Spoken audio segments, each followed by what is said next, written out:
오늘 우리가 함께 읽은 이 18편, 시편 18편은 다윗이 노년의 자신의 삶을 돌아보며 하나님께 감사와 영광을 고백한 시입니다.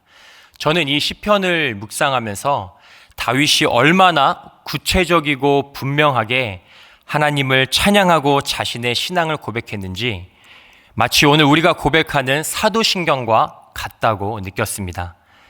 오늘 말씀을 살펴보며 나의 믿음과 삶 속에서 하나님은 어떠한 분으로 함께 하시는지 다시 한번 나의 하나님을 깊이 묵상하고 그 하나님께로 더욱 가까이 나아가는 저와 여러분들이 되길 소망합니다. 본 시편은 다윗이 기록했다고 하는 73개의 시편 중에서 가장 긴 시편입니다. 우리가 사랑하고 가깝게 지내는 사람일수록 대화의 주제가 다양하고 나눌 이야기가 많듯이 다윗은 누구보다 하나님을 사랑하고 신뢰하는 사람으로서 다양한 표현과 고백으로 하나님을 찬양합니다. 오늘은 본 시편의 마지막 부분인 30절부터 50절까지 5개의 단락으로 나누어 살펴보며 은혜를 나누도록 하겠습니다. 첫 번째, 다윗은 하나님이 어떠한 분이신지를 30절과 31절에 이렇게 기록하고 있습니다.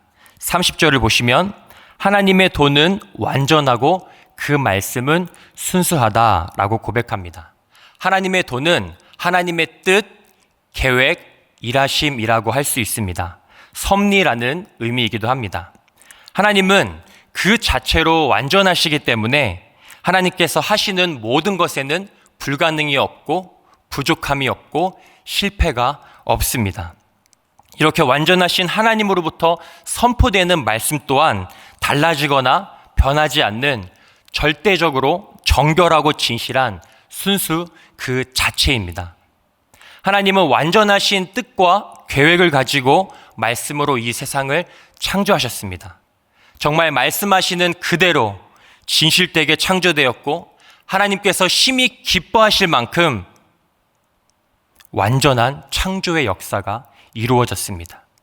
또한 그 완전하심과 진실하심을 죄인된 인간을 용서하시고 구원하시기 위해서 독생자이신 예수님을 십자가에서 죽기까지 보여주셨죠.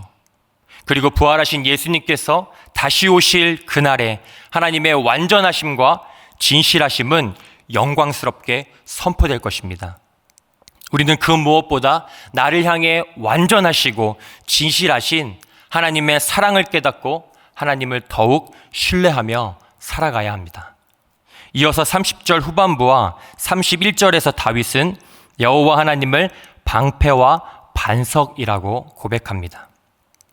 하나님의 이름 중에 여호와라는 명칭은 스스로 계시며 영원하시고 유일하시다라는 하나님의 절대적인 특징을 나타냅니다. 다윗은 여호와라는 이름을 사용하면서 지금까지 하나님이 자신에게 어떠한 존재였는지를 고백합니다. 다윗의 삶에 있어서 가장 인상 깊고 극적인 순간이 있었다라고 한다면 그것은 아마 골리앗과의 전투일 것입니다. 블레셋의 장군인 골리앗은 완전 무장을 하고 이방의 신들의 이름으로 하나님의 군대와 다윗을 저주하며 달려나옵니다.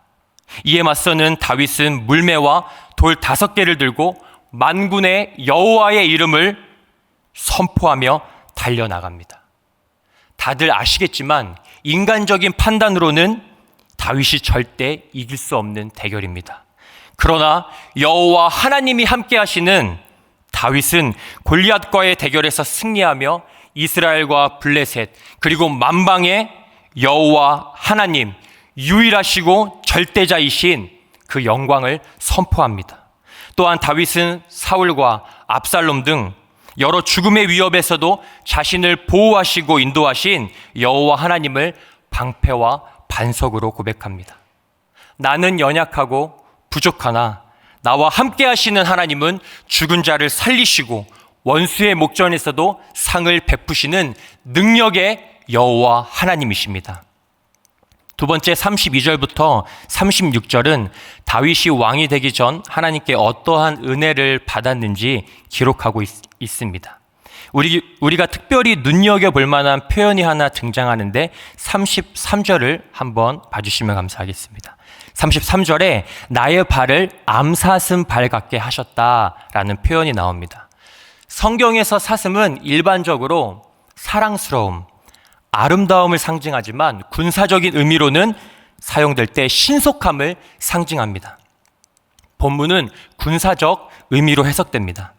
사울은 천천히요, 다윗은 만만히로다 라는 백성의 고백 이후 사울은 다윗을 미워하고 죽이기로 마음먹습니다. 이후 다윗은 2번이나 죽음의 위협이 있었고 그때마다 하나님은 다윗이 죽음의 위협을 피할 수 있도록 보호해 주셨습니다. 계속되는 사울의 위협에 다윗은 결국 도망을 가게 되고 사울은 다윗을 죽이기 위해 직접 최정예 부대를 이끌고 찾아 나섭니다. 앞서 골리앗과의 대결처럼 인간적인 판단으로 다윗은 사울의 손에서 살아남을 수가 없습니다. 어떻게 고작 한 사람이 왕궁의 최정예 부대를 피하고 살아남을 수 있겠습니까? 그러나 여호와 하나님께서 다윗의 발을 암사슴의 발과 같게 하셔서 죽음의 세력을 피할 수 있는 능력을 주시고 결국 살아남아 이스라엘의 왕으로 등극하는 최종적인 승리의 은혜를 주셨습니다. 오늘만큼은 저와 여러분의 기도에 암사슴의 발과 같은 능력과 은혜를 간구하길 소망합니다. 개인의 능력과 인간적인 판단으로는 절대 피할 수 없고 해결할 수 없는 이 상황 가운데 하나님은 능히 피할 길을 주시고 해결하시는 분임을 우리가 믿고 담대히 나아가는 저와 여러분들이 되길 소망합니다. 세 번째 37절부터 42절은 다윗에게 대적하는 자들을 하나님께서 어떻게 하셨는지 기록하고 있습니다. 다윗은 자신을 대적했던 자들의 모습을 다양하게 표현합니다. 37절부터 보시면 망하고, 38절에 엎드려지고, 39절에 굴복하고, 40절에 끊어지고, 42절에는 티끌같이 진흙같이 되었다고 고백합니다. 이렇게 적들이 패배한 모습을 다양하게 표현하는 것은 하나님께서 대적들을 철저하게 파멸하시고 완전히 승리하셨다는 것을 선포하는 것입니다. 특별히 42절의 티끌이라는 표현은 저주로 인해 내려진 비참한 죽음을 의미합니다. 창세기 3장 19절에서 죄의 결과로 인간이 다시 흙으로 돌아간다라는 말씀의 그 흙과 같은 단어입니다. 그만큼 자신을 대적하는 자들이 저주의 죽음을 당했다는 것이죠. 또한 진흙같이 쏟아졌다라는 표현은 흔적도 남지 않고 사라졌다라는 것을 완전한 멸망을 의미합니다. 이처럼 하나님을 대적하는 죄의 세력은 영원한 멸망을 당하게 되고 예수님을 구원자로 고백하는 성도들은 영원한 승리를 얻게 됩니다. 최후 심판의 날에 영원한 승리로 함께 기뻐하는 저와 여러분들이 되길 간절히 소망합니다. 네 번째 43절부터 45절은 다윗이 왕이 된 후 하나님께 어떠한 은혜를 받았는지 기록하고 있습니다. 43절에서 다윗은 하나님께서 자신을 백성의 다툼에서 건지셨다라고 고백합니다. 이 고백은 이방 나라들과의 전쟁이 아니라 이스라엘의 내부적 갈등이 있었고 하나님께서 이 문제를 해결해 주셨다라는 의미입니다. 정말 큰 문제는 외부보다 내부에 있을 때가 많습니다. 다윗이 왕이 되기까지 왕궁에서는 사울의 세력과 큰 마찰이 있었고 왕이 되고 나서도 고난이 계속됐는데 가족 간의 불미스러운 일과 특별히 자신의 셋째 아들인 압살롬의 반란으로 예루살렘 성을 빼앗기기까지 했습니다. 그러나 다윗은 결국 하나님의 선하신 손길로 모든 어려움을 극복할 수 있게 되었습니다. 그리고 외부적으로도 당시 주변 나라들을 제패하며 가장 강력하고 부요한 나라의 왕이 되는 영광을 누리게 되었습니다. 마지막 다섯 번째 46절부터 50절은 다윗이 구원의 하나님을 높이고 찬양하는 것을 기록하고 있습니다. 46절을 보면 다윗은 여호와는 살아계시고 구원하시는 분임을 찬양합니다. 그렇습니다. 다윗은 삶의 고난과 위기마다 살아계셔서 역사하시는 여호와 하나님의 은혜와 사랑을 받은 분명한 증인입니다. 49절을 보면 다윗은 자신을 통해 이방인들도 하나님께 감사하고 찬양하게 될 것이라고 고백합니다. 그리고 마지막 50절은 이 모든 것을 완전하고 영원히 이루실 분을 기름 부음 받은 자, 히브리어로 메시아라고 합니다. 예수 그리스도를 선포합니다.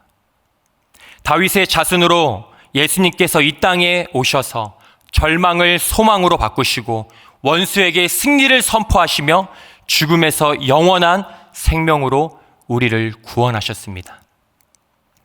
찬양 중에 살아가는 이 모든 순간이 주 은혜임을 나는 믿네 라는 가사가 있습니다. 살아왔던 날들을 돌아볼 때 모든 순간이 주님의 은혜였음을 감사로 고백하는 저와 여러분이 되길 소망합니다.